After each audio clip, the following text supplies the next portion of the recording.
தமிழ் உறவுகளுக்கு இனிய காலை வணக்கம். இன்றைக்கி ஒரு ஃப்ளாஷ் நியூஸ்.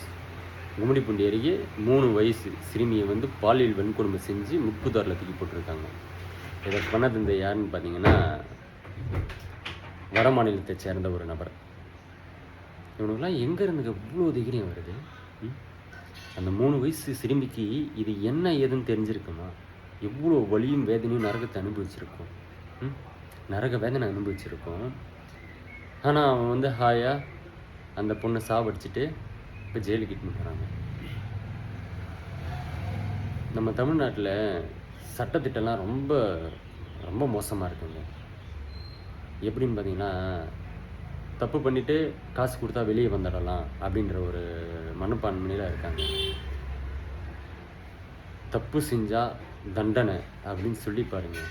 கடுமையான தண்டனை இருந்தால் மட்டும்தான் எவனாலும் வெளியே வர முடியாது. இந்த நாயெல்லாம் மக்கள் மத்தியில் நிற்க வச்சு கல்லாலே அடித்து சாப்பிடிக்கணும் இல்லையா? மக்கள் மத்தியில் நிற்க வச்சு தூக்கில் போடணும் இல்லையா? துப்பாக்கி வச்சு சுடணும். அப்போ தான் அடுத்து வர பெண் பிள்ளைகள் மீது யாராச்சும் கை வைக்கணும்னு நினச்சாலே ஐயோ செத்துருவோன்ற அந்த பயம் வரணும். அதேமாரி தண்டனையை கொடுத்தால் மட்டும்தான் நம்ம தமிழ்நாடாக இருக்கும். ரொம்ப மோசமாக போய்ட்டுருக்கு. நானும் 2 பெண் பிள்ளை பெற்று வச்சுருக்கேன்.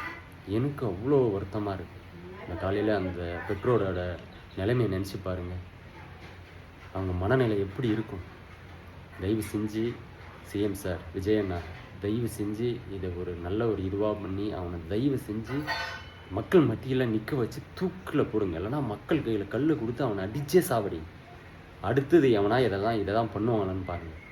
தயவு செஞ்சு அவனை எப்படியாச்சும் கூடிய சீக்கிரத்தில், ரொம்ப லாங்கெல்லாம் இருக்காமல் கூடிய சீக்கிரத்தில் இந்த வழக்கை விசாரித்து அவனை தகுந்த தண்டனை கொடுங்க.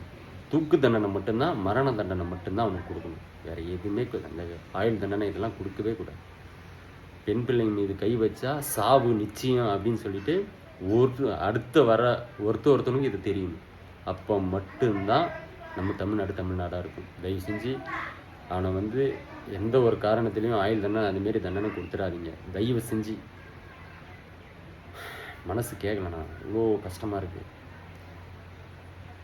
அவனுக்கு கொடுக்க போகிற தண்டனையில் உண்மையிட்டு பெண் பிள்ளைங்கள் மீது கை வைக்கிறதுக்கு அவனும் யோசிக்கணும். சந்திரசேகர், தகவலுக்கு நன்றி.